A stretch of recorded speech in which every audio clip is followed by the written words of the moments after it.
Good morning, afternoon, and evening for those who have joined us from various parts of the world beyond the APAC region. In today's sessions, we will be focusing on the topic open access and share about the model subscribed to open, or commonly referred as S2O, as well as the role it plays in the future of scholarly publishing. At the end of this 90-minute session, you will have a thorough understanding of the various benefits of participating, not just for your own institutions, but the benefit of global research as well. Before we begin, there are a few housekeeping rules and tips to help you enjoy the session. You will notice that your audio and video have both been turned off. To pose a question, look out for this icon with a question mark near the top and type your question into it. We will address them in the Q&A segment. This entire session will be recorded and be made available on the Gruyter's YouTube and Youku channels for China-based registrants. You will receive the link to the uploaded video and PowerPoint slides in the post-session email. Lastly, if you have audio issues, do check your settings by clicking on the icon that looks like a wheel or a gear and make sure they are set to default. If problem persists, try to exit and re-enter again. I would like now to introduce our moderator of today's sessions, Chen Juan, Deputy University Librarian of Xiamen University. Chen Juan also assumes the roles of Deputy Research Librarian and DRAA Director with a focus on open access and digital scholarship. Ms. Chen, over to you. Thank you, and hello everyone.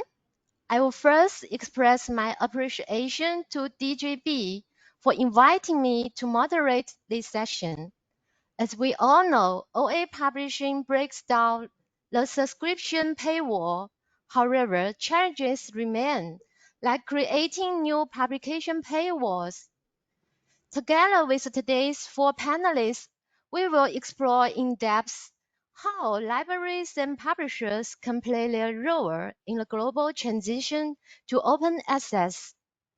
Our four panelists will each present 10 minutes, followed by a group discussion and then Q&A based on your chat questions. Please put your questions through the icon with the question mark. We'll address them after the group discussion. Now let me introduce today's first speaker, Mrs. Roseanne Missingham, from Australian National University Library. Roseanne is the university librarian and has extensive experience in libraries and IT. She has received an Order of Australia Award. Her presentation today is Subscribe to Open, Value and Potential. Roseanne, please.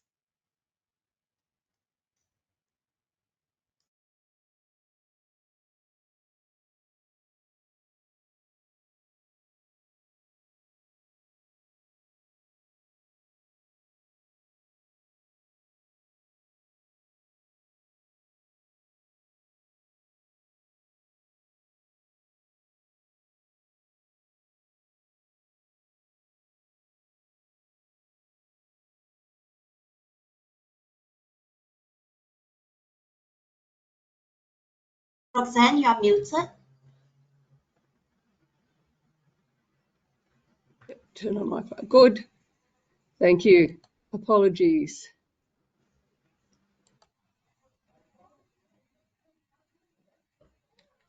Here we go. We are almost there. Right. Thank you very much for having me here today on the panel. I feel a very small presence amongst many who are great thinkers in this space. So I'd just like to begin by acknowledging that we are meeting on the airwaves of many people from many different nations. I would like to recognise that we are on the lands of many diverse communities and pay my respects to all Indigenous people who are here and also to Indigenous elders and emerging leaders. I'd like to acknowledge our custodianship of the record of many Indigenous peoples and also to recognise that through open access we are actually seeking to make a significant difference in opening access to that knowledge. So to start, The open access landscape has evolved much in the recent decades. When I talk about open access, I like to talk about a rainbow of colours. So it's not just gold and green, it is many different colours and many different hues that depend on the availability of resources in communities, funder mandates, author interests, institutional interests, and the capacity of libraries to deliver. And it has been very important for us to keep exploring these solutions over many years. We've got a long way to go, but there is more that we can learn, and I really value the experimentation that Gruyter has led in thinking in new and different ways. So just a reminder that in terms of our roles as libraries, we have a very important role, existing role, in both curating the knowledge that is within our institutions and helping our authors get published in an appropriate way. Most importantly, the new opportunities are how we can assist that research to reach communities, be they Indigenous people whose knowledge is contained with those research products, within those research products, or be it new audiences that might have commercial impact or community impact in another way. Sorry about this. But within that environment, libraries do have constrained resources, constrained often by the boundaries that they are set within their universities. And so we have been very creative, and it has been thanks to the partnerships with publishers that we have been able to explore new opportunities.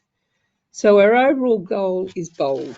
I think we are all agreed on this, all participants, except for the odd one, in the environment, that we really want to have a bold vision of online, accessible, paywall-free resources. But within that, we really want to grow an environment where people who have access to knowledge will be able to have it in the form and the place that they want it.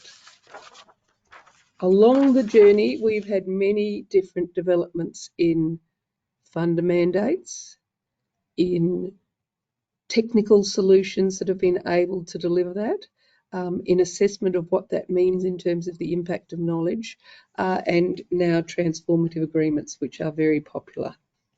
S2O is a really important part of this landscape, but sits within an environment where libraries have a range of different motivational factors and a range of different priorities. So I wanted to talk about the three models that really librarians have in their mind when we're thinking about what OA means, and just to indicate to you that this is part of that rainbow landscape. And sometimes we will pick one model, which might be surprising to you, but sometimes we will be picking two models at the same time. So a lot of the original thinking that we did around open access was that it would be a replica of everything that was on the shelf. So from cover to cover, the whole of the content, advertisements as well, and that it would be like a virtual library that very much replicated the physical one.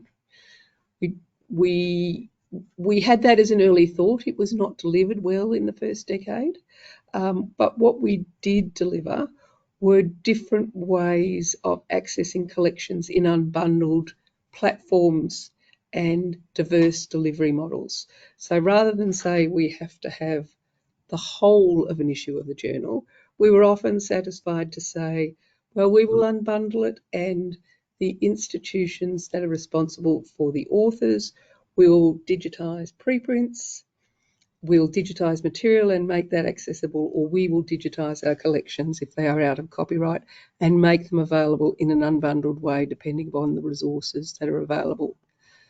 We get different forms of client need and client satisfaction from those two different models.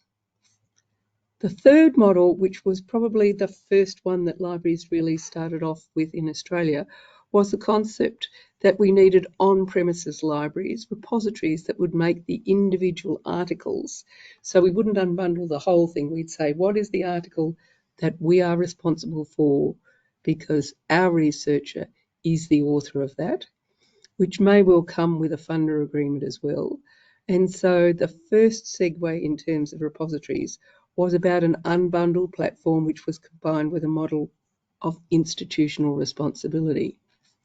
We did move to a more unbundled model, and if you like, the holy grail of print collection replication has been an important topic that we have thought about and discussed, but we have looked at all of these three different options in terms of what will be the most important thing that we need to deliver for our institution in terms of authors, what will be the most important part that we need to deliver to our institution in terms of demand, that is, the readers of this material, and what is the most affordable solution in terms of how we are able to release material into the wild, as we call it.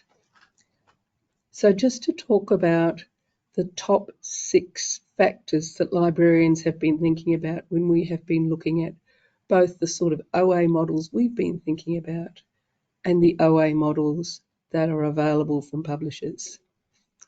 We really want something that is practical and attainable. So we are often in academic libraries making fundamental decisions about collections, which we do all the time. And so when we are looking at retrospective backset digitisation, when we are looking at current serials and different models for that, it really needs to be something that we can actually achieve, it needs to be something that is affordable within our budget framework. It needs to be something that is sustainable. So we really don't always want a solution that will give us an interim solution, but we are looking for something that, and this is where the partnership with publishers is incredibly important, that will be on the publisher platform, so it is sustainable with long-term future. It will be accessible within a framework where we know it is well managed and where the content will be grown in a way that's appropriate to enable contributions from libraries to make the best possible attempts at any one time. Not aiming for perfection, but the best possible attempts to achieve the longer term vision of open access. Fundamental to that is ensuring academic quality, and I would like to pay great respect to the work that Gruyter does to ensure that there is high quality. There is no substitute for quality, and we have seen some very challenging environmental issues where some publishers have experienced some problems with qualities, and we're not pointing the finger at that, but we're saying for our community that is probably the highest factor. So if we have to compromise in order to make the most high quality material available in a way that we can afford, we will do that. Permanence is very important to us, and so one of the great characteristics of the model is that when a threshold is reached, and like Knowledge Unlatched and others, that material is available permanently and does not require either a subscription generically to Gruyter or a subscription to a particular journal. Perhaps most importantly, from the perspective of university libraries, is we need choice. It's not in the same model as we used to deal with the world in terms of negotiating packages. Libraries are very much now looking for what they need to opt into, what will be most relevant to the research and education that is happening, and how they can be flexible because these things change dramatically. So 4 years ago, we weren't heavily looking at artificial intelligence resources. Now it's top of the pop for the way that we look at content that is relevant. I did just want to make a comment sort of slightly on the side that while I've talked about libraries having different perspectives of underlying needs from an open access model, the week before last, the Australian government's chief scientist issued a model, her preferred model, and 3 other models to test on open access. And you can see there's a repository model, a funder mandate model, a no intervention model, and she has a very different view of a public access model. Her view of a public access model is that there would be funds, subscriptions arranged with publishers, and then author articles which had a primary Australian author would be copied into a system called MyGov, which is only available to basically tax-paying citizens, and they would be able to log in to individually see those titles and only those titles of works by authors who are Australians or part of Australian lead authors from Australian institutions. This is what probably you and I would not call an open access model, but I think the interesting thing for us at this stage is to say that our community, including the Commonwealth Government's Chief Scientist, has very different views about what open access is. So it doesn't have a single holistic agreed view across the scientific community in Australia, the research community in Australia, and the library community. And while there have been a number of discussions, I think this indicates the complexity of the issue and the importance of initiatives that try and demonstrate in a practical way outcomes within current budget frameworks and within current operating models. So just back to the theme that this is all about connecting individuals to knowledge, completing that circle, and it is about how we create some new pathways in a very, very complex world, which is why I really appreciate the Gruyter experimenting and prioritising the relationship with libraries and with authors and editors to try and achieve something that is innovative, but recognising also that there will be a diversity of models that will be required for the foreseeable future. So it's a complex environment, a pattern of different connected knowledge systems. This is a map of Canberra. I sit in Canberra at the Australian National University, which is called a meeting place, and you can see there all the connected paths.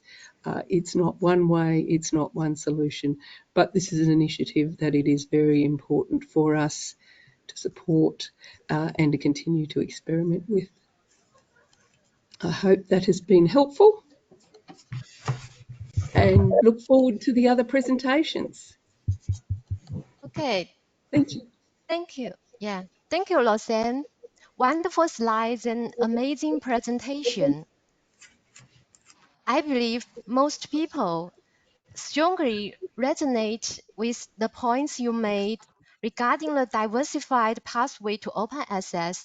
And also, I should say thank you again for your sharing with your ideas about the 6 important factors when doing in the progress of open access.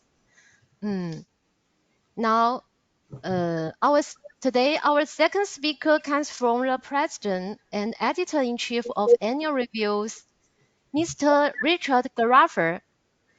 Let me introduce Richard, please. Richard is based in San Mateo, California. Since 2015, he has led the launch of new journals, created Knowable magazine, and helped develop the Subscribe to Open initiative. He holds a PhD in immunology from the University of Glasgow and was a researcher at Trinity College Dublin before moving into publishing. He also held a senior editorial roles at Science and Nature. His presentation today is Annual Reviews and Subscribe to Open. Let's welcome. Thanks so much. Let me share my screen here. I hope that's got it. Well, welcome from yesterday evening. It's still Wednesday, 10:30 p.m. in San Francisco, and I'm really delighted to join you and very grateful to the staff at de Gruyter Brill for inviting me to participate in this event. I'd like to just describe how a small publisher, Annual Reviews, has engaged with open access through Subscribe to Open. So Annual Reviews is a non-profit open access publisher dedicated to synthesizing and integrating knowledge for the progress of science and the benefit of society. We're run for and by the research community. The organization was founded at Stanford University in 1931, and we currently publish review journals in 51 different fields that cover the life sciences, biomedicine, agriculture, physical sciences and social sciences. So very broad, but very shallow, only one journal in each area. And all of our content is commissioned. We identify interesting topics and expert authors from around the world to write a review. The role of review articles is really fourfold. One is, and most importantly, to capture the current understanding of a given topic. Secondly, to set that work in its historical context. Third, to highlight the major questions that remain to be addressed and research directions that may lead to answering those questions. And fourth, to outline the practical applications and general significance of the research to wider society. So we've been asking, should these reviews be open? Should they be available to everyone? And we were unfortunate, I suppose, to be able to perform a natural experiment, and that was because of the COVID-19 pandemic. In March of 2020, we opened up all of the content of the annual reviews journals in order to serve the needs of researchers and students that were working from home and weren't able to access necessarily through their libraries. These were the surprising results. Along the bottom of this graph are the months of the year, and on the y-axis are the number of downloads per month for these 10 countries in Asia Pacific region. And you'll see that in these years 2016, 17 and 18, there was fairly stable usage, ranging between about 120 and 200,000 downloads a month. When we opened up the content, it immediately rocketed up to almost 700,000 article downloads a month. We shut the open access off after a few months because we did it without the permission of our subscribers. And also we were rather more optimistic about when the pandemic would end, and turned out to be the case. But this really convinced the board of annual reviews that we needed, as a matter of principle, to move to open access. We'd already been exploring how we might do it, and we considered the various alternative approaches that were then available to us, APCs, read and publish deals, going for some kind of support from philanthropy or research funders, which is now described as Diamond, or the approach that we took, which was a community action approach. We have a large, diverse and stable subscriber base, and we wanted to find out whether those subscribers would be prepared to repurpose their subscription budgets, not just for accessing the journals in their institutions, but to make it freely available to everyone. This type of approach is contingent on the participation of essentially all of the subscribers, because if a small fraction don't participate, then we would not have the funding to publish the journals, and we wouldn't be able to proceed. The other big plus of this approach is that it is the most equitable, I would say, of all the current approaches to open access. There's no cost for authors to publish, and there's no cost for readers to access the content. So here's a model of how Subscribe to Open works. We ask the libraries to subscribe to the journals every year as normal, and on a given date, we make the decision on whether the target is likely to be achieved for us to be able to publish the journal, and if so, we publish it open access.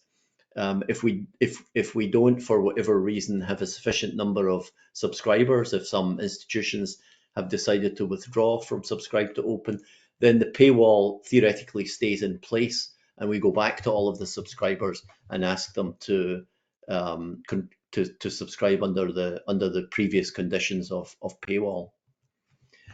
So the features of this model are that it's conceptually quite simple. It's revenue and cost neutral. It doesn't cost any more to make it open access, and it doesn't cost any less, so we're not trying to add levies.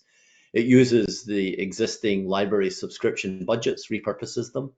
It uses the existing relationships between libraries, consortia, subscription agents, and the publishing staff. It applies equally to readers and authors worldwide. There's no penalty for people from low and middle income countries.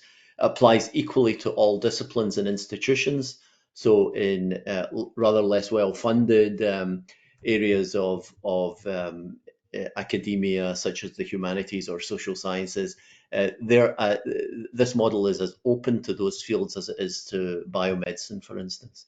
And we use CC BY licenses, so once the volume is published open, it's open forever.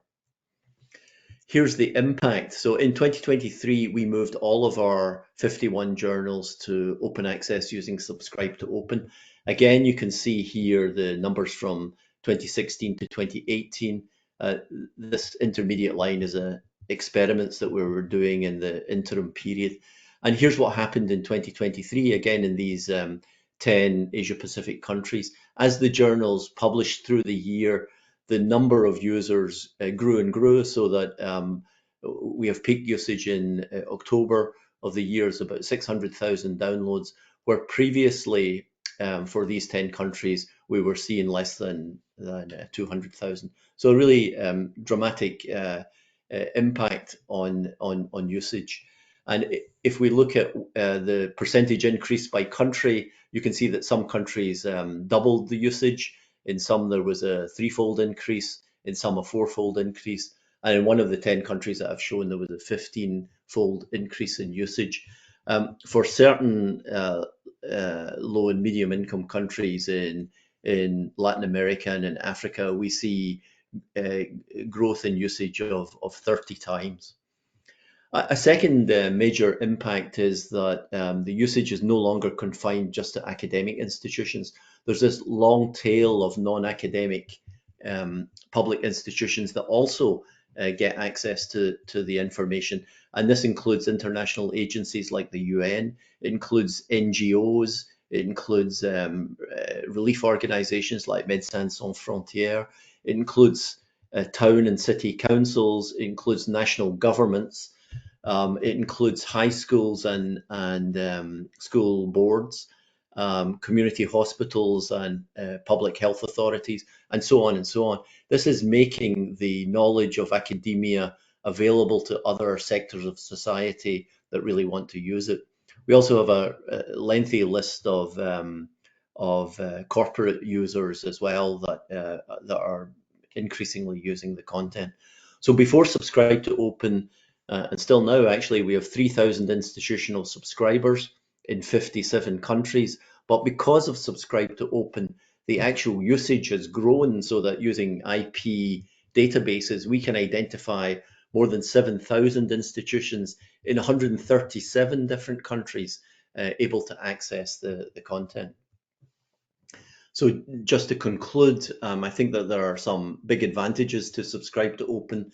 It's equitable in as much as it applies equally to authors in all fields in all countries. It's inclusive in that institutions from all parts of the world play a role and have a say in opening up content. It's simple because it uses existing relationships and mechanisms. It's cost effective because it doesn't require any kind of new funding stream if the journals are already operating financially in good order. It's transparent. The Subscribe to Open publishers have committed to providing a breakdown of their costs. It's transformative, a much misused word in open access, in the sense that it converts an entire journal to open access, not hybrid where some is open and some isn't. And subscribers, let's say there was two non-overlapping groups of library subscribers, one to a set of De Gruyter journals and one to annual reviews journals, they would reap the benefits of each other's S2O programs. So subscribers to annual reviews would pay for annual reviews to be open, but they would get the benefit of the open access to the De Gruyter journals from the De Gruyter subscriber base without paying anything extra. So there are real community benefits to the Subscribe to Open program. There are also some disadvantages. It's not applicable to all publishers. It does depend on essentially all subscribing institutions participating, and therefore it may fail if subscribers drop out. Unlike other models for open access, there's at the moment no role for funding organisations in supporting the costs, as they do, for instance, in APCs. And because the content is freely available, users don't necessarily have to go through their institutional libraries, and therefore the usage doesn't necessarily show up on counter metrics. So I think on balance, there's a lot to be positive about. I really look forward to the other presentations and the discussion, and thanks so much. Okay, thank you, Richard. Thank you for your sharing about the futures and advantages and disadvantages of annual reviews S2O model. I think the data you showed indeed make us realize the importance of open access, especially for review articles. Now, next up is Mr. Ben Ashcraft, the Chief Commercial Officer from DJB. Ben joined DG in 2011 after working at Cambridge University Press. Over the last 13 years, he has led the company's international expansion and shifted its focus to electronic formats and business models. His presentation today is DJ Sustainable OA Transformation in Partnership with Institutions. Ben, please. Thank you very much. I'll just get my slides up. Okay, so I hope you can now see my my slides.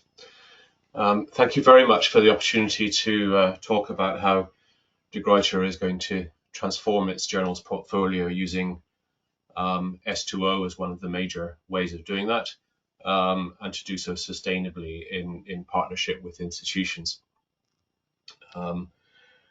I would like to start with a brief disclaimer. This entire project came into being while we were De Gruyter. We're now De Gruyter Brill, and many of you will know that De Gruyter and Brill have two quite different approaches at the moment to achieving open access. We share a commitment to getting to open access. I hope that would qualify for what Roxanne called a bold vision. But currently have two different strategies. We are working on bringing those strategies together, but for the moment, both De Gruyter and Brill are on separate paths. And today, therefore, I'll talk about what has been happening at De Gruyter.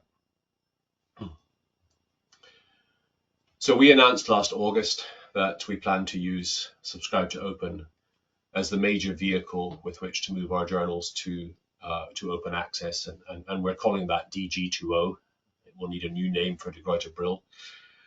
And I'd like to talk a little bit about why we decided to take that route. And to pick up on another of Roxanne's points, it's important to say that there isn't a perfect model. Richard just outlined some of the pros and cons of Subscribe to Open, and I agree completely with the points he made on that slide. There's also no consensus in the market about the best way to reach open access, as Roxanne described. The current debate in Australia mirrors the debate that is happening globally in different markets and with different constituencies about how to get to open access. But it's becoming increasingly apparent, especially to us, that, for example, APC models have significant problems. I couldn't resist sharing the tweet at the top of the slide there, which I think makes one of the disadvantages of APC models very clear.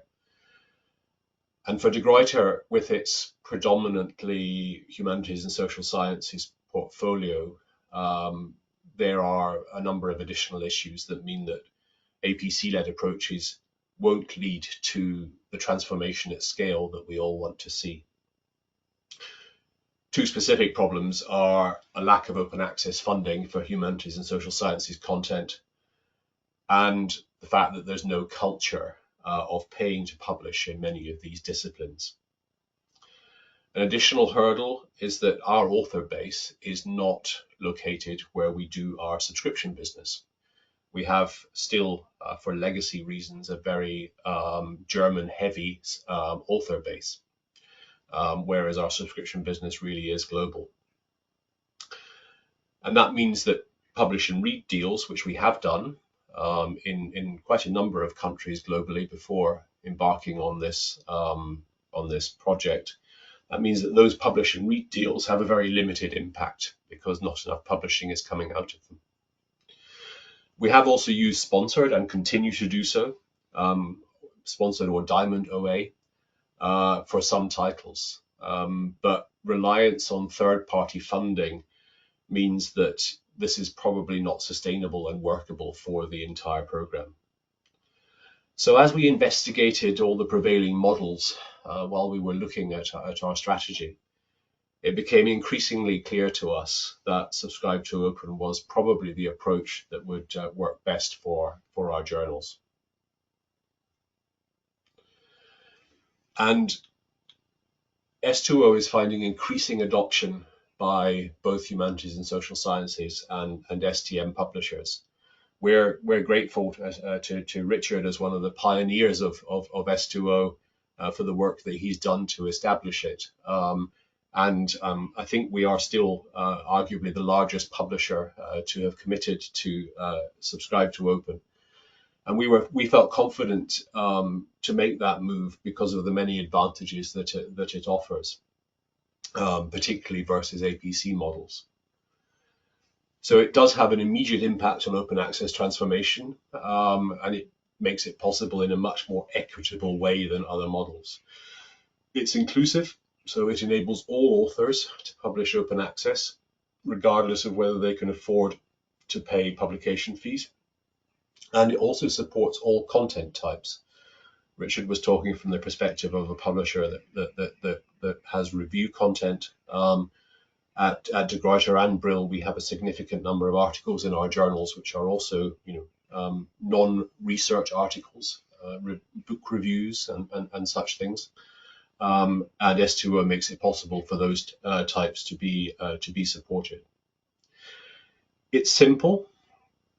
It uses the same workflows and processes that have been established in the industry for decades. If, as a library, you organize your subscriptions via EBSCO or ProQuest, for example, then you can continue to do so while also supporting the shift of titles to S2O. And finally, it's one of the few models that's found widespread favor with funders and other key stakeholders across a wide range of geographies. At De Gruyter, we've put together a plan that will see the vast majority of our journals, that's 320 subscription journals, moving over to open access by 2028. And S2O is currently planned to be the major model. But our portfolio is broad and it's varied. And even in 2028, we'll be operating a mixed economy of hybrid, of read-only, of APC and sponsored models alongside S2O. Roxanne was absolutely right when in her presentation she said that there would need to be more than one model and a diversity of approaches. So with that mix in mind, how do we make that workable for institutions so that they can make open access publishing for their patrons simple and affordable? Well, we're calling our approach all-inclusive because that's what it is. Over the course of the next 4 years, journals in the portfolio will shift between models, as you saw on the previous slide. Our all-inclusive model allows for this, with everything covered by a single annual fee that pays for access and also unlimited publishing for all the titles included. For those journals that remain as paywalled subscription titles or those in Subscribe to Open, the base remains the subscription price, meaning a high degree of cost stability for institutions. On top of that, we calculate the cost of publishing hybrid and gold open access in relevant titles based on a 2-year rolling average of actual publishing. This allows for the cost of each element to change as the journals move into subscribe to open or other models, while retaining a high degree of transparency. And we're delighted that consortia such as JISC in the UK, BIBSAM in Sweden, SURF in the Netherlands, and a range of prestigious North American institutions are early adopters of our all-inclusive model. Those consortia and institutions have been quick to see the multiple benefits of it. We see it as being extremely transparent. It's simple to administer, and it offers a high degree of budgeting certainty while making it easy for academics to publish unlimited articles free of additional costs. On top of that, we guarantee perpetual access to the content, regardless of whether journals transfer successfully to open access. And we offer the security of an open access guarantee, whereby articles can be published under a liberal green open access regime should subscribe to open not be successful for a particular title. I'm very much looking forward to the discussion that will follow and to the exchange about the pros and cons of S2O and also the models that we wrap around it.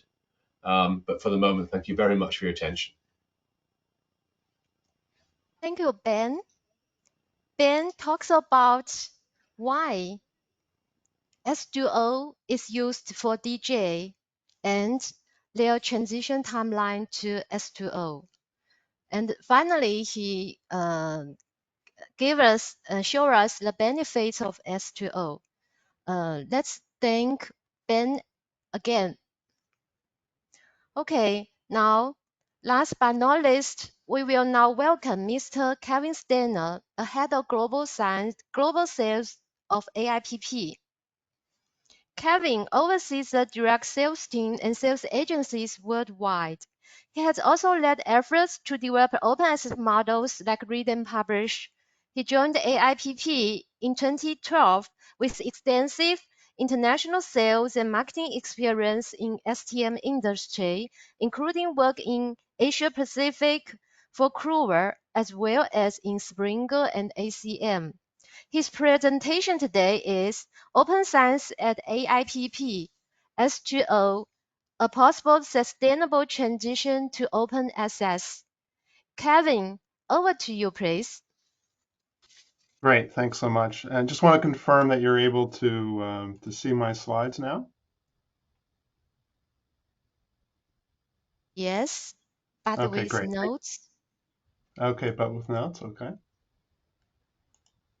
How is that? It works. Great, thank you so much. I wanted to take a moment to thank the Gruyter Brill staff on organizing the panel and discussion today. And of course, all the attendees to taking some of their precious time out of their busy work lives to spend some of their morning, some of their afternoon, or some of their evening with us today. My discussion today is around open science at AIP Publishing. We've really been talking about open access, but AIP's journey from where we've started to where we are now really is inseparable from open science, and it's really started with the needs of the community that both we share. And what I mean by we, both the library community and also the publishing community, which is our authors and researchers. So really the authors and researchers and serving that community in particular is really kind of driven the direction that we've taken. And in the title here, I have S2O as a possible sustainable transition to open access, because for AIP Publishing, we're currently going through a pilot program. So we're at a slightly different stage in our S2O journey than de Gruyter, Brill, and Anna Reviews. But it's one so far that's been very interesting and positive for us. So today what we're going to be talking about really is kind of where everything started for AIP Publishing with open science, and over time to kind of where we are today, and of course talking a little bit about our S2O experience.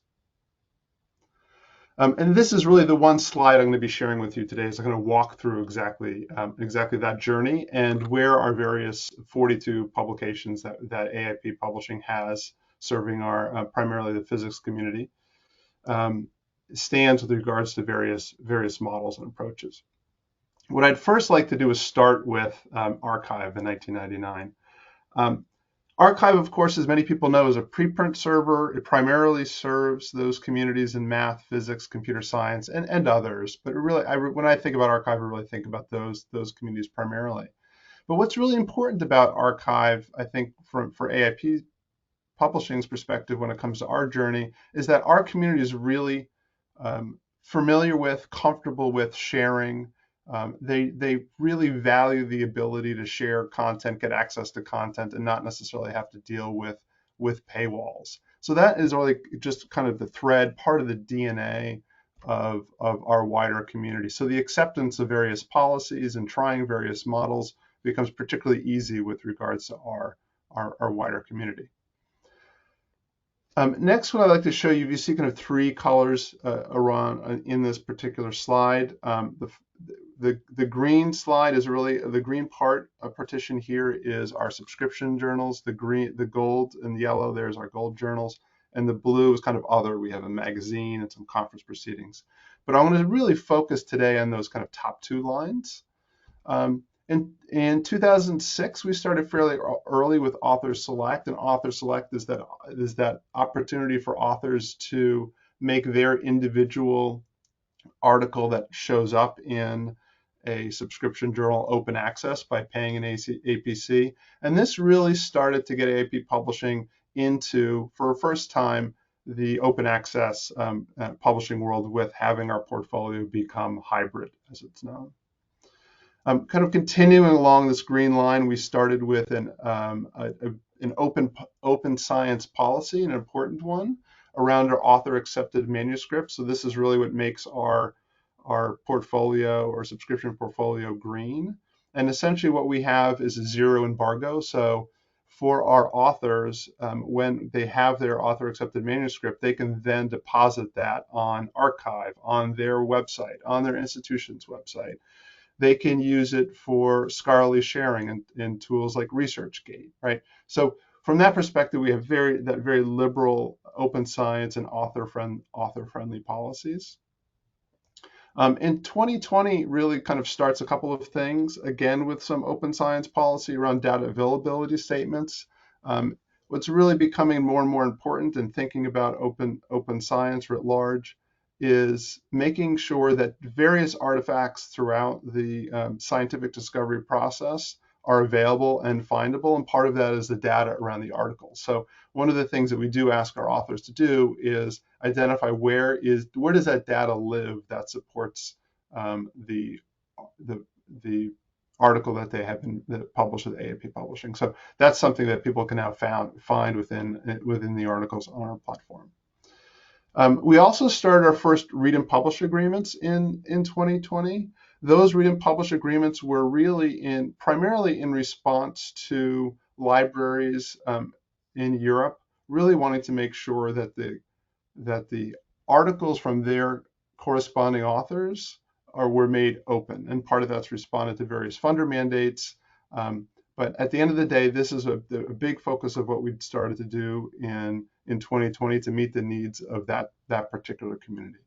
What we have found, though, with read and publish agreements, I think, is in line with some of the things that was said in the previous presentations, is that they do have some challenges.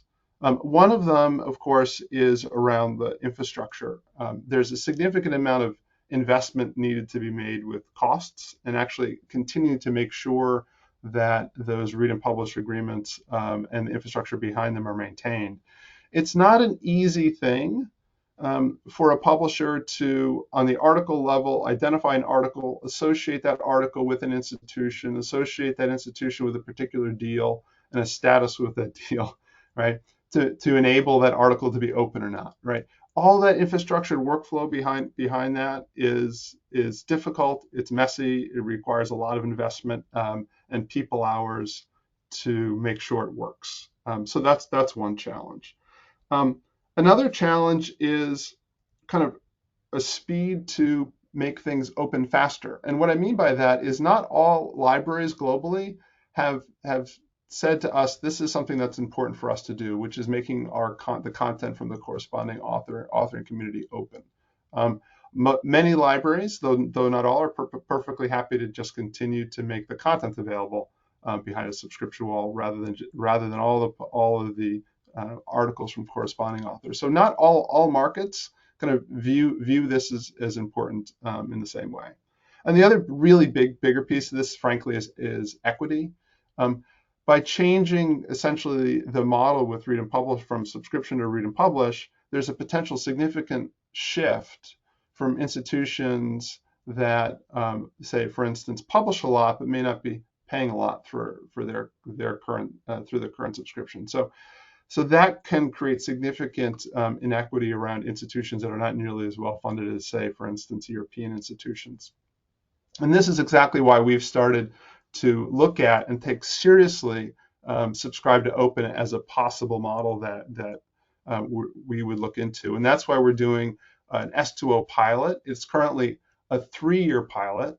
It includes 2 titles, Journal of Applied Physics and Physics of Plasmas, so 2 very respected titles in their fields. And over the 3-year pilot, we're really testing 3 things.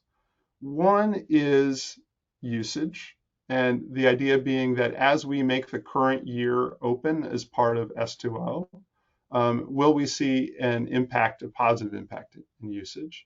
And since we're well within the first year of the pilot, I can report that yes, in fact, we've seen a significant impact and positive impact in usage amongst those 2 titles.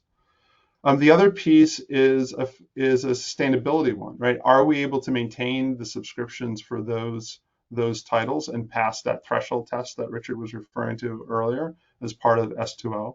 And so far, we've been able to do that.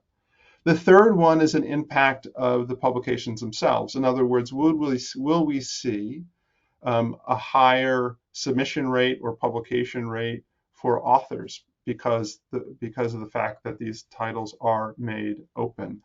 And that piece, the jury is still out. It's not definitive yet. So we're still waiting to see whether or not that particular metric that we're paying attention to with regards to this S2O pilot will be positive or not. We suspect it will be, but we're going to wait to see how the data comes out. I'll now shift gears and talk about our Gold OA stream here in the middle. It starts in 2011 with AIP Advances, and AIP Advances really for us becomes, and for quite a while, our one Gold OA journal and essentially a mega journal where we publish a lot of the very solid science within the area of physics. That portfolio now has grown over time, and continues to grow. And so we now have 9 Gold OA journals, and in 2025 and 2026, we expect to see that part of our portfolio grow. The other area is Diamond OA. We do have 3 Diamond OA journals. And these, with the Diamond OA journals, it's free to read and free to publish. And that's because there's a sponsor of those particular journals. So there are institutions that are paying to make those journals open to read and to publish for anyone in the world. Now, I think what's interesting, and this was alluded to by, I think, Roxanne in her presentation, and this is what we see here with AIP Publishing's experience, is that there's not one model that is really perfect for all publishers, let alone all journals. And I think you see this clearly here, that we have a portfolio of 42 titles. We are using different models for those for the different titles, depending on what's most suitable. So for AIP Publishing, we're really going through this journey that includes liberal open access, liberal open science policies, and we really have a willingness to experiment with these different types of business models. And I suspect, in fact, I know that in future we're going to be seeing more of this type of experimentation with various models in the future. And a lot of that will include feedback and discussions with some of our really important stakeholders, including funders and especially the library community. So with that, I'll end my slideshow. And again, thank you everyone for their time today. Thank you, Kevin. Yes, for AIPP, they have 26 read and publish titles. Yes, 3 S2O titles just as a pilot in 2024, and also the diamond titles, and also others. Okay, I think Kevin could help us to evaluate which one is more sustainable, yeah, for the open access. Now, we hope that the content presented so far has been informative for your journey towards open access. We will move on to the next segment for the group discussion. To the 4 panelists, the first question I would like to raise is how the issue of regional income and expenditure imbalance can be addressed under this S2O model. Shall we start with Lausanne, please?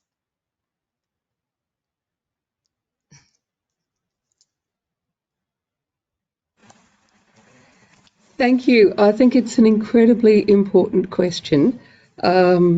And I should start by saying I've done quite a lot of work in Myanmar at the University of Yangon, where they have significant challenges around access. And it's an important example as well because their challenges aren't just financial problems. They also have problems with bandwidth, which is our Pacific neighbours have in spades as well. I talk to my colleagues in Papua New Guinea regularly, and they'll go, "We haven't had the internet up for a fortnight." So there are a diverse set of challenges to recognise here. There's the challenge of authors in this area, which are very small, disproportionately small, and there are many impediments in collaborative research because of costs.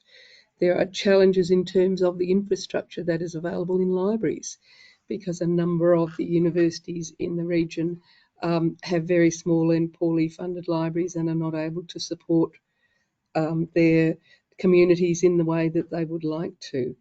And I guess the other challenge in terms of opportunities is that publishers have often had deeply discounted prices for libraries in the region, and I think there's a wealth of evidence to mine to say, why has that not been a successful program? What are the other barriers rather than just the cost price of entry? And when I think of my colleagues in Myanmar in the various university libraries, often their staff work extremely hard to support information literacy and are focused on a small number of products. And because of the limited number of staff, they are often looking for products that are within, say, an EBSCO library, and they find it is beyond their means to be able to support hundreds of access points and journals in the way that we do in the West. So I think there are significant deep barriers, and it's great to see a model that breaks down the financial barrier, but I think there's room for some deep thinking about what we would do, particularly in the Asia Pacific region, to overcome other barriers.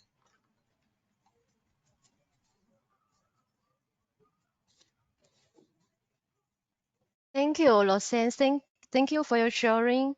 So how about Richard? Would you like to give us your opinion about this topic? Sure, thank you, Chen John. And I would agree with what Roxanne has said. We need to put more effort into making sure that the knowledge from the global research community is equally available to everyone. A part of that is also being able to deliver the content in different languages. I mean, Annual Reviews publishes only in English at the moment, but I can see the time, and it's approaching very quickly, where we'll be able to do multiple language versions of the annual reviews content that should open it up to a lot more people who are much more comfortable in their own language. I mean, I know if I had to read content in Chinese or in German even, I would be completely hamstrung. So I think that for us in the English speaking community, we really need to take on board the huge barrier that presents, whether you're an author or a reader, that the content is provided in English. I'm very encouraged by the increase in the geography of usage of our journals as we move to open access. The numbers of downloads aren't enormous, but the fact that we're seeing readers all across the world is very encouraging, that we're at least making some sort of progress. But I agree with Roxanne that there's still a distance to go.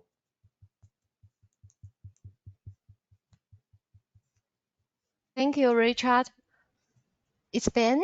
Ben, would you like to share with us your opinion about this topic? Yeah, certainly. Thank you.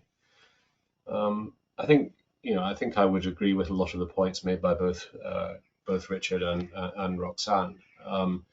We're at a relatively early stage of our journey to become a truly international publisher, and I think we have a lot to do still in order to meet the needs of markets which are which face challenges in accessing content, either because of financial reasons or because of the infrastructural problems that Roxanne highlighted. I mean, I think, unfortunately, it often comes down to two very basic things. One is that regardless of the benefits of different open access models, somebody always has to pay. And publishers, I think, have a limited ability to compensate for some of the infrastructural issues when it comes to sort of the hard infrastructure, such as internet connections. What we can do, I think, more of is help with library infrastructure, with training, and give that sort of input to assist librarians in being able to deal with and get access to information for their patrons. I want to pick up on Richard's point about the increased reach and usage of content once it goes into open access. We saw usage of the S2O content in the first sort of batch of journals that we transferred. We saw that usage increase 6 times once we opened the content up, and a huge increase in the number of countries from which it was accessed as well. And that is one of the things that's been at the core of our project to open up the portfolio, is really internationalizing those journals and making them much more reflective of how academia really is globally, rather than just the communities that have been able to access it while the content has been closed. And I do think that is one of the, for all the cynicism that there sometimes is about open access and the progress that it has or hasn't made, I think when you see things like that, that really is an overwhelmingly positive shift in favor of those geographies which face very real challenges in being able to both access and originate content. So I think it's very much about the art of the possible, I think, and accepting that it's about taking steps one by one, and making progress. And I hope that by doing what we are doing, we're making a small contribution to helping to solve some of these problems, which will, however, take time. Thank you, Ben. There's also another question for you from Roseanne. Her question is, interrupted OA journal runs can be very confusing. Would DJ look at a model that allows retrospective funding for earlier journals or journals that fail to meet the financial threshold during the first time launch. Would you like me to repeat again, or can you hear clearly? I can hear. Thank you. Yeah. Okay. Yeah, and it's a great question. Thank you. I guess the first thing to say is that we now have well over 50 journals in S2O, and we haven't yet been confronted with a situation where we've had to put one back behind the paywall. I very much hope that that will continue that way. But I think it's probably inevitable that at some stage we will have to take that step, um, um, and we will. Because one of our key goals has to be the financial sustainability of the journals, and if we do have to seek an alternative way of transforming a particular journal because S2O hasn't worked, then we will do it. We really want to avoid a situation where we're putting journals behind the paywall, then taking them out again, then putting them behind again, and hopefully, therefore, the degree of confusion that we cause for institutions in terms of whether the content is open or closed will be limited. But I think if we do have to face a situation where journals go behind the paywall and we therefore have an interruption in the publishing model, then exploring a way of opening up that content that is definitely something that we would want to do. And I think it's not something we've thought about yet, to be entirely honest. We haven't put a great deal of consideration into how that could look, but that's exactly the sort of conversation that I would very much welcome between publishers such as us and institutions such as yours, about how that could look and how it could work and what those sources of funding are. Thank you. There are another question from Lausanne to other publishers, maybe to Kevin. Her first question is, if most of all journal articles in a journal were funded by APCs, how would that interact with S2O? I think you have multiple experiments, just like read and publish, also S2O. So I think this question you can answer it, right? Yeah, Thank you. I think that's a really interesting question. I mean, currently our portfolio, as shown earlier, is quite diverse in terms of its different business models. And I think for us, right, at least in the current scenario and in the near future, they're going to live kind of in parallel together. In other words, we'll have some S2O journals, and that will work great for those journals. We're going to have some Gold OA and some Diamond journals, and hopefully those models continue to work. We are, however, though, like looking at a future where do things like APCs for authors really make sense, right? Because as we were talking, the earlier questions was around income, expenditure, and a balance. The reality is that for Gold OA journals, that becomes a barrier for entry for a lot of scientists who don't have the funding available for an APC, right? And some publishers, on this call, and AIP Publishing included, have made adjustments to the APCs for people coming from lower income countries.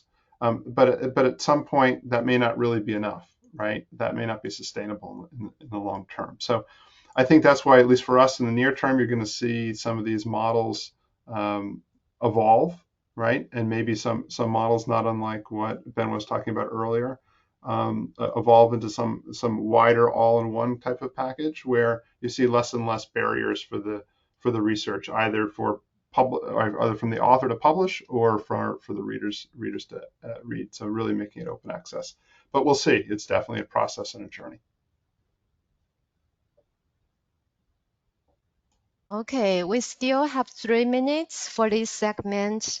Maybe we can have the last question for the panelists. This question is also from Lausanne. There is a long transition on this transformative journey. Are there points for review that might accelerate or decelerate the transition? Who would like to answer this question?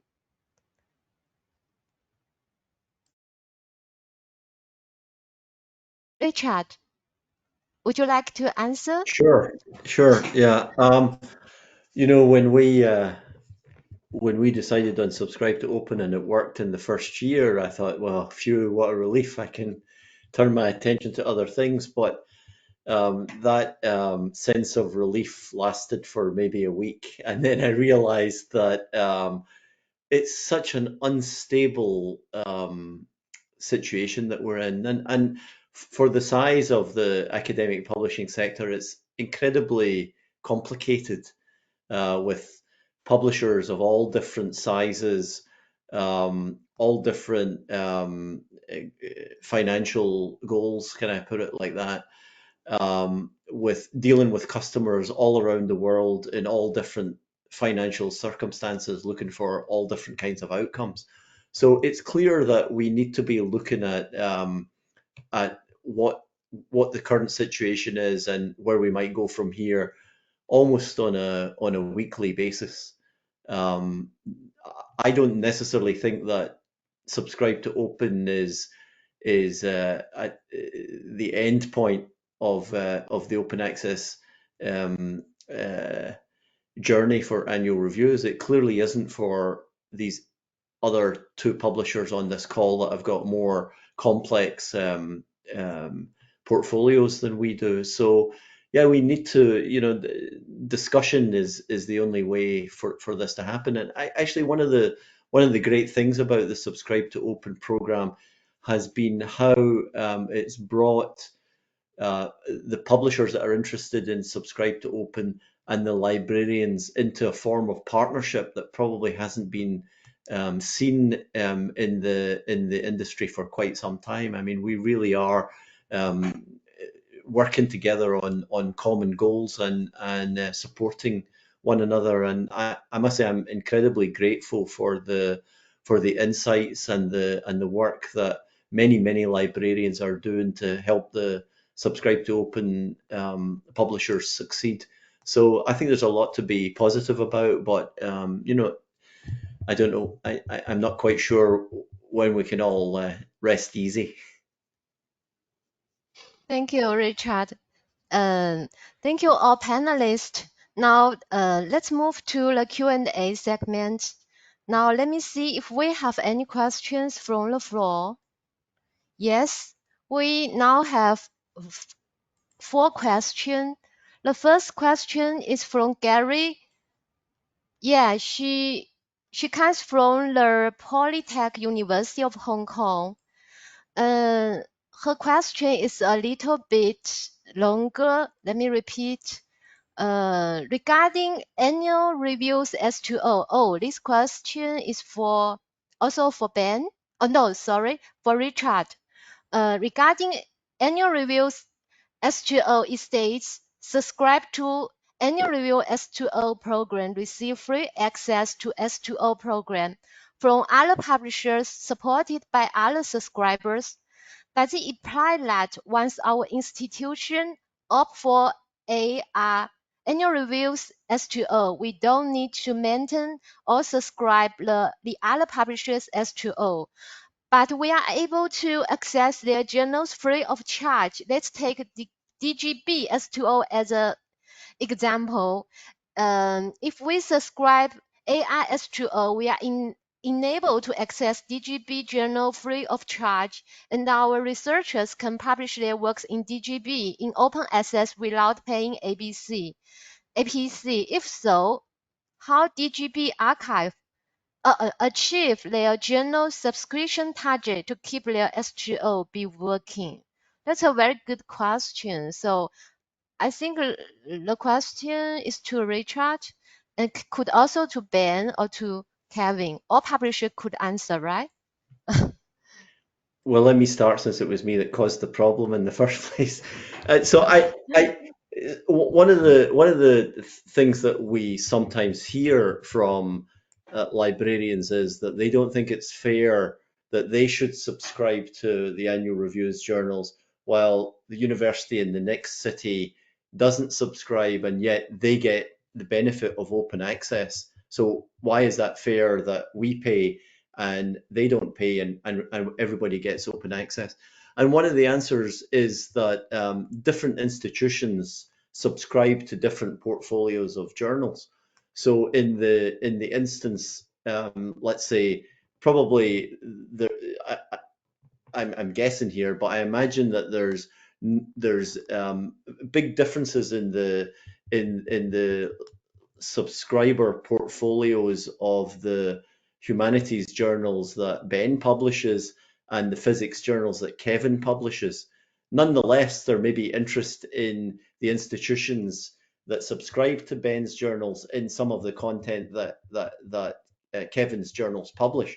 So they don't have to subscribe to Kevin's journals because Kevin's subscribers have made those journals freely available. So there's a way of, if in the perfect world, if all journals were supported by subscribe to open, everybody would be able to access everything, but still only subscribe to the things that were closest to their institutional priorities. Of course, it doesn't work like that, but it will work like that in some sense, that you will be able to access things that you didn't pay for. Just because, I mean, that's true of open access across the board, actually. I'll stop there because I'm sure I'm just confusing everyone, even though it's clear in my head.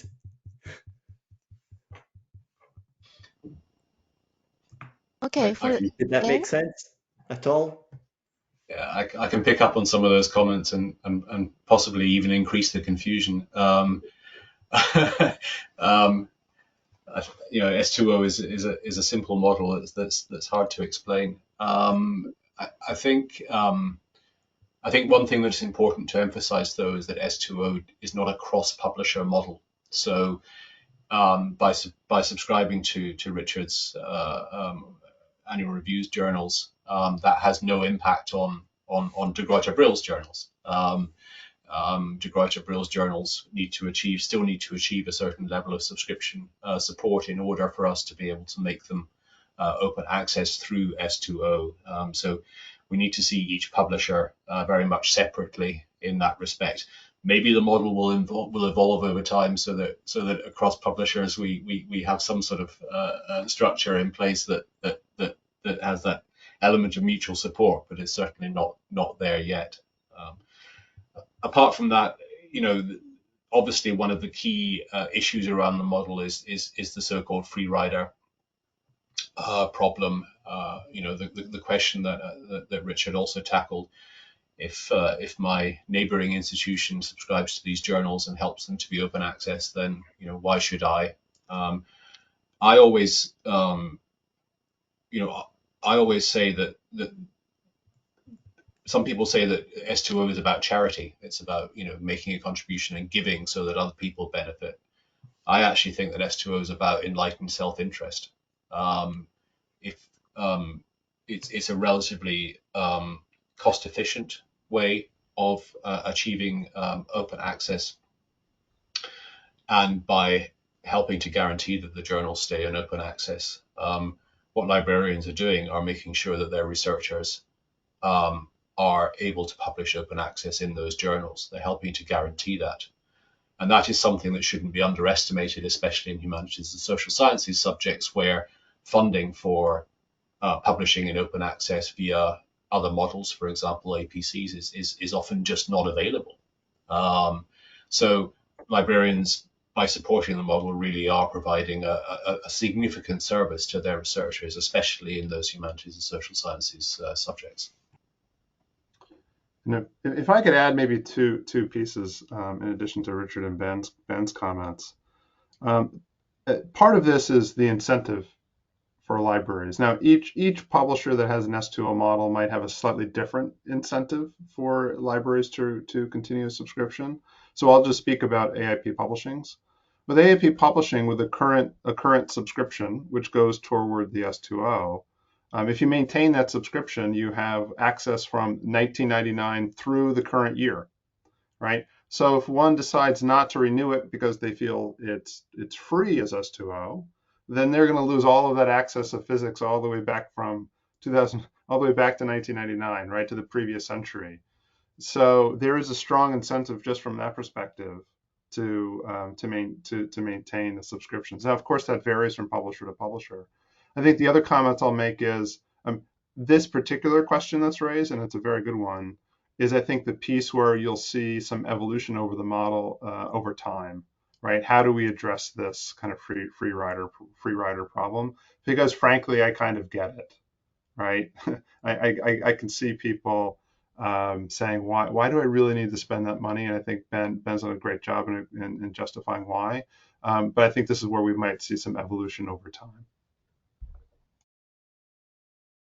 Okay, I also would like to make some comments. Yeah, my idea about this question. I think the subscriber could be the contributors, right? For others. So this S2 model, I quite agree with its advantage of equitable, because all readers, all authors can free to publish, and they can also free to read. Another, it is support all content types. So that's the reason why S2O. But I think open access is a diversified pathway, not the only way to open access. So that's my opinion. Thank you. Now let's move to another question. This question is from Francis. Yeah, Francis. His question is, in a S2O model, if the subscription threshold is not attained, will the subscribing libraries have to pay APC to make articles OA? Who would like to answer this question? Okay, Richard, please. In our model, I think that institutions that sign up for S2O, for the S2O program, even if the subscribe to open offering isn't a success, those institutions' authors will still be able to publish open access at no fee. I think that's our commitment.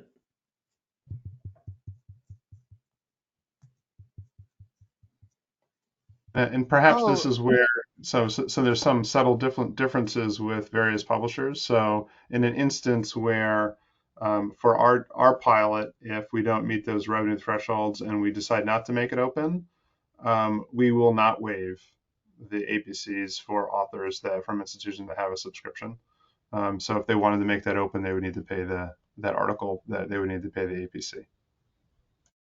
How about DJ?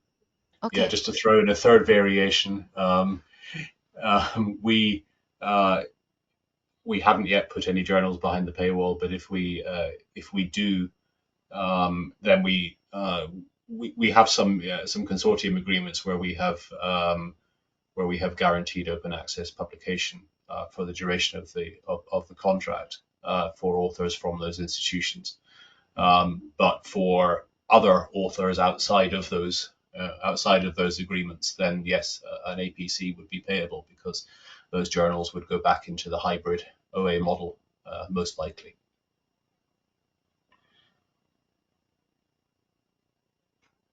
Thank you. This question is from Amanda. Yeah, her question is, this may show my ignorance, but if the journal goes back to subscription only after a researcher's paper has been accepted or published, what happens if a publication needs to publish openly immediately due to founder mandates? How can a researcher have confidence with this model? Who would like to answer this question? Do you I need can to? tackle that one. Okay, I understand. Richard. I think part of, oh, sorry, Richard, would you like to go?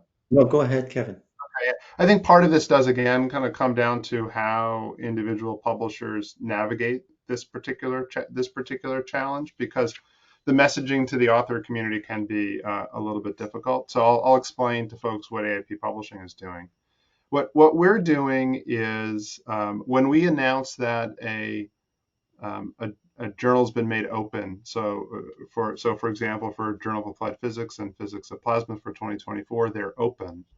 What we're also committing to the author community is, so long as you submit, so all the articles published in 24 will be open, but so long as you submit your article in 2024, we'll commit to making it open, even if it happens to publish in 2025, right?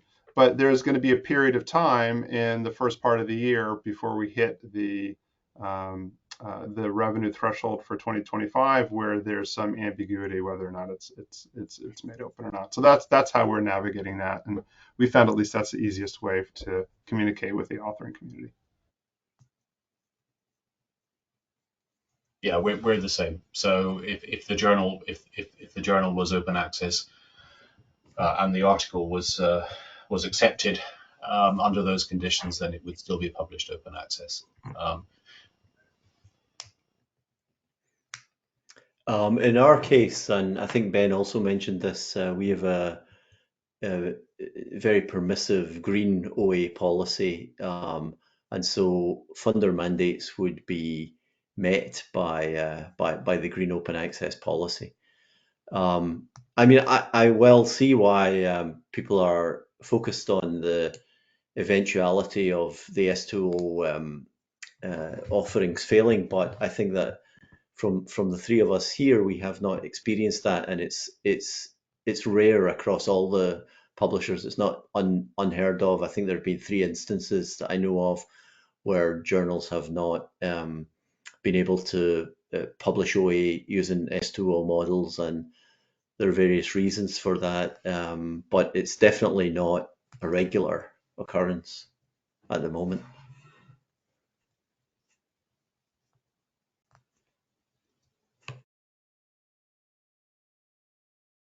Thank you.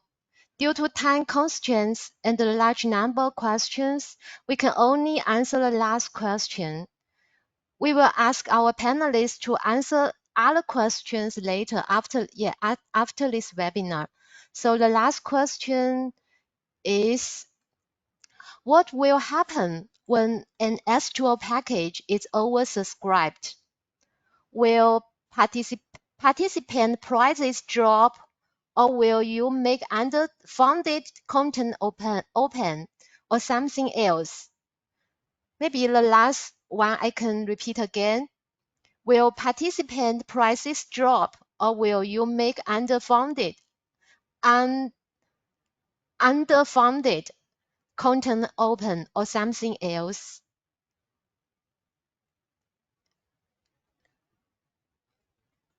Who would like to answer? All questions are to publishers. Okay.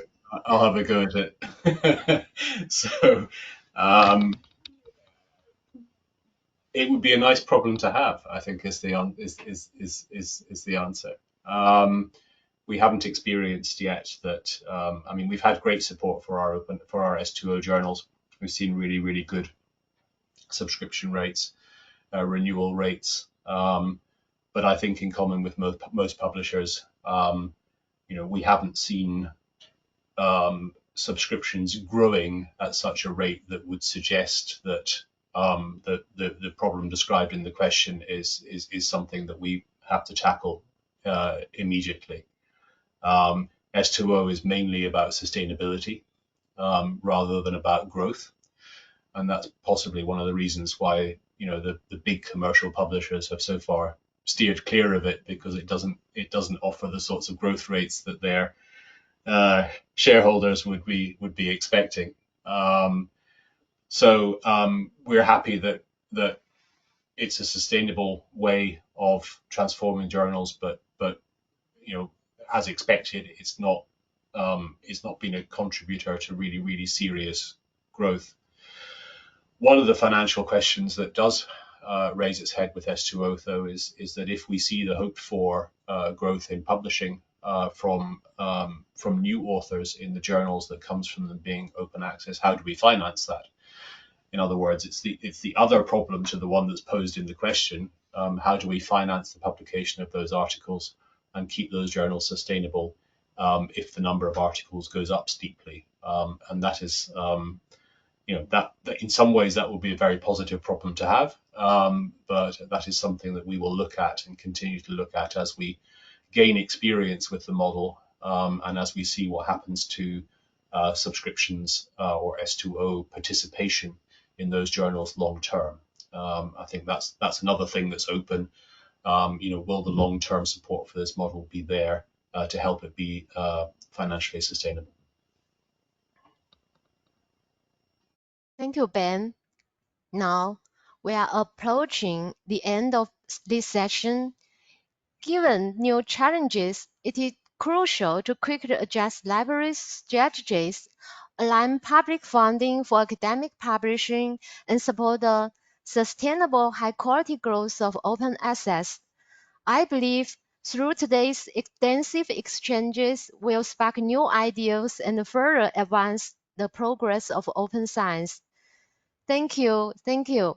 So Lavinia will wrap the closing with notes to other attendees.